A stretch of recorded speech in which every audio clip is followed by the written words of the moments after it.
కౌశికి మీద మళ్ళీ రివెంజ్ తీర్చుకోవడానికి వచ్చిన దివ్యాంక అసలు ఏం చేయబోతుంది?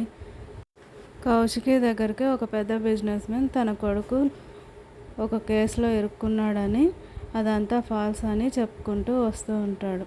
అప్పుడే దివ్యాంక అక్కడికి వచ్చి వాళ్ళు చెప్పేదంతా అబద్ధం, అతని కొడుకు ఒక అమ్మాయిని మోసం చేశాడని ఆ అమ్మాయి సాక్ష్యం చెప్తుందని, మీరు ఇందులో ఇన్వాల్వ్ కావద్దంటూ కౌశికి వాళ్ళకి చెప్తూ ఉంటుంది. కౌశికి అబ్బాయి తరపు వాళ్ళదే న్యాయం ఉందని నమ్ముతూ ఉంటుంది. అందుకు దివ్యాంకతో అమ్మాయి ఎవరో ఏంటో ఎక్కడుందో మేము కనుక్కొని న్యాయం చేస్తామంటూ, ఇందులో ఎవరిది తప్పు ఉందో మేము తేలుస్తాము నిజాలు అంటూ దివ్యాంకకి కౌంటర్ ఫైర్ ఇస్తూ వచ్చిన బిజినెస్ మ్యాన్కి చెప్తూ ఉంటుంది. మీరు ఎవరి గురించి భయపడాల్సిన పని లేదు, మీ కేసుని నేను సాల్వ్ చేస్తానంటూ కౌశికి మాటిస్తుంది.